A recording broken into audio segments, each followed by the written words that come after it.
Hey everybody, it's Jill Pickle here, and today we are going to be ranking national parks. We are going to be going from Tier 8 to Tier 1, least to best. This is my least favorite national park. The Gateway Arch National Park. I know, some of you are going to be so mad at me that I consider this a national park. However, it is a national park by nps.gov.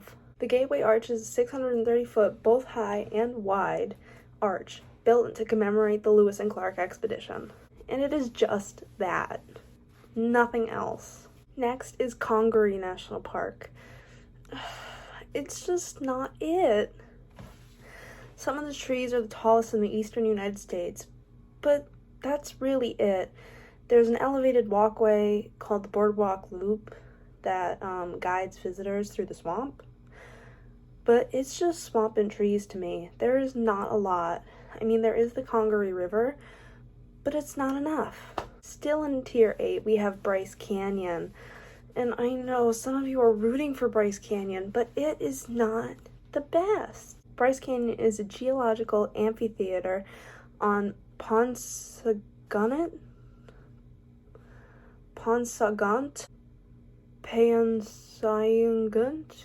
let me look this up.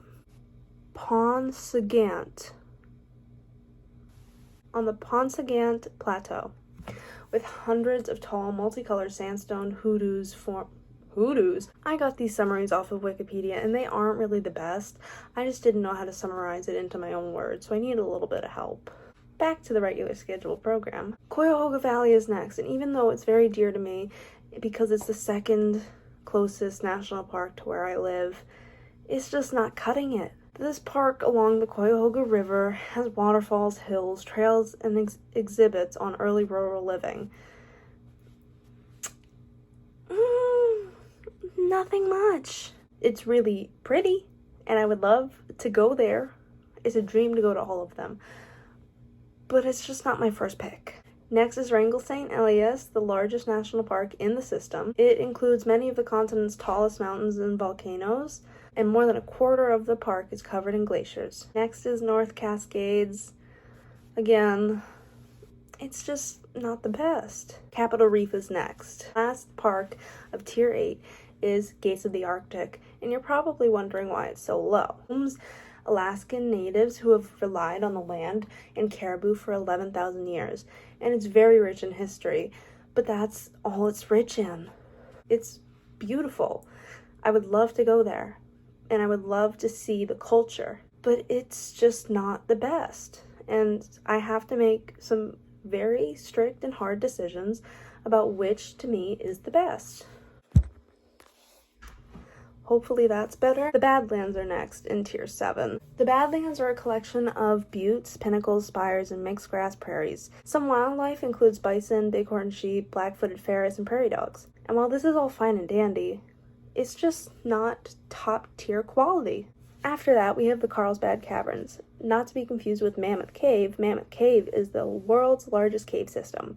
Carlsbad Cavern has 117 caves, the longest of which is over 120 miles long. The Big Room is almost 4,000 feet long. Still in the Tier 7, we have Canyonlands National Park. This landscape was eroded into a maze of canyons, buttes, and mesas.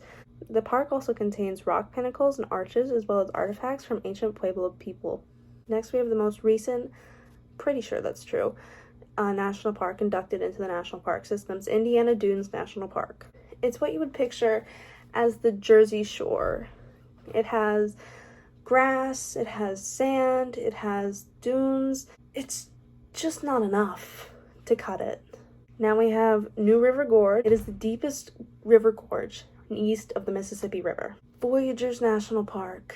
This park is protecting 4 lakes near the Canada-US border. It's normally a site for kayaking, canoeing, and fishing. This park also preserves history populated by Ojibwe Native Americans, French fur traders called voyageurs, and gold miners. Theodore Roosevelt National Park is next in Tier 7. Besides Roosevelt's historic cabin, there are numerous scenic drives and backcountry hiking opportunities. Wildlife include the American bison, pronghorn, bighorn sheep, and wild horses. After that, we have Pinnacles National Park, named for the eroded leftover portions of the extinct volcano there. The park's massive black and gold monoliths and andesite and rhyolite are a popular destination for rock climbers. I am not one of those people. After that, we have Big Bend in Texas, named for the prominent bend in the Rio Grande along the US-Mexico border. After that, we have the last part of Tier 7, Olympic National Park. My camera moved again. I don't know what's going on, but it keeps vibrating. This park on Olympic Peninsula includes a wide range of ecosystems from Pacific shoreline to temperate rainforest to the glaciated alpine peaks of the Olympic Mountains, the tallest of which is Mount Olympus. Next, we have Mount Rainier. Mount Rainier is an active stratovolcano. Its most prominent peak is in the Cascades and is covered by 26 named glaciers, including Carbon Glacier and Emmons Glacier. After that, we have Hot Springs National Park. Natural hot springs flow out of the mountains, providing opportunities for relaxation in a historic setting. The Great Smoky Mountains, which are a part of the Appalachian Mountains, span a wide range of elevations, making them home to 400 vertebrate species, 100 tree species, and 5,000 plant species. After that, we have the Dry Tortugas. At the westernmost end of the Florida Keys, there are a site of Fort Jefferson, a Civil War-era fort that is the largest masonry structure in the Western Hemisphere. The park is home to an undisturbed coral reef and shipwrecks and is only accessible by plane or boat, which is why it's so low. I know you can't disturb it with roads, but I get scared on planes and I get scared on boats. That's not going to stop me, but it is going to make me feel a little more anxious than I probably need to be. Grand Canyon. To me, it's overrated. It's just like Bryce Canyon. And it's just like Canyonlands. To me, they are all the same. It's also like Zion, kind of, but not really. And a lot of you are going to pop off in the comments saying, oh no, it's not. But it kind of is. Denali, and you're probably wondering why I put it so low compared to the other ones. I like to think I put it higher than it needs to be. Denali is serviced by one single road leading to Wonder Lake. After that, we have Glacier National Park, not Glacier Bay, Glacier National Park. Glacier National Park is in Montana. This park includes 26 glaciers and 130 named lakes surrounded by the Rocky Mountains. After that, we have Kobuk Valley. It protects 61 miles of the Kobuk River and 3 regions of sand dunes. Created by glaciers, the Great Kobuk, Little Kobuk, and Hunt River sand dunes can reach 100 feet high and 100 degrees Fahrenheit. And they are the largest sand dunes in the Arctic, which is pretty cool to think that there's sand dunes in the Arctic. Twice a year, 500,000 caribou migrate through the dunes and across the river bluffs to expose well-preserved Ice Age fossils, which I find so cool. And I don't know why I put it down here so low. It's so interesting. Isle Royale is still in Tier 6. The last national park in Tier 6 is Shenandoah National Park. While it's rich in history and rich in nature, it just did not qualify to be any higher. Saguaro National Park. I just think of it as a lot of cactuses on hills with good amounts of wildlife. After that, we have the Great Basin. After that, we have Kings Canyon. Hey! Home to several giant sequoia groves and General Grant trees, the world's second largest measured tree. I don't know why I'm talking like this, but I am. After that, we have Glacier Bay. I'm gonna stop talking like that. That's ridiculous. Glacier Bay contains tidewater glaciers, mountain fjords, and temperate rainforests, which I thought was pretty interesting if you think about it. Rainforests in Alaska. After that, we have Wind Cave National Park. Wind Cave is distinctive for its calcite fin formations called boxwork, a unique formation rarely found elsewhere, and needle-like growths called frostwork. Sounds similar, not the same. After that, still in Tier 5, we have Crater Lake. Crater Lake lies in a caldera of ancient volcano called Mount Mazama. I am having a very hard time pronouncing words today, and it is just today. This volcano collapsed 7,700 years ago. After that, we have Zion. Zion just happens to be better than Grand Canyon, and that's why it's higher. It's still not the best, so that's why it's not Tier 4. It just is in the middle of Tier 5. After this, we're still in Tier 5, but we are getting into more unique traits. White Sands. I love white sands.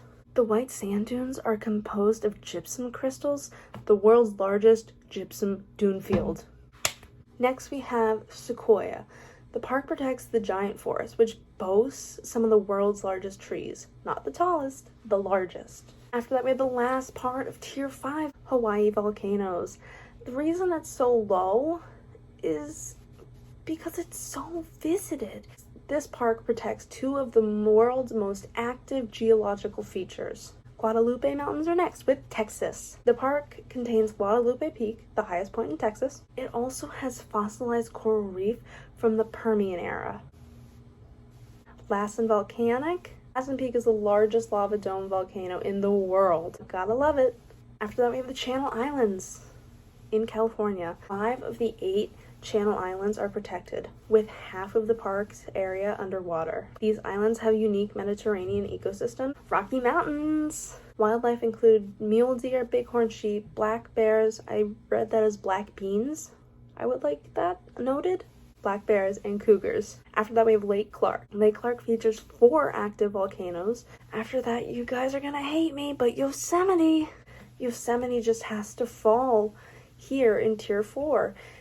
But it's just not as good as everything else. Great Sand Dunes National Park, the tallest sand dunes in North America, up to 750 feet tall, were formed by deposits of the ancient Rio Grande. It has grasslands, shrublands, wetlands, and alpine lakes, 6 13,000-foot mountains, and old-growth forests.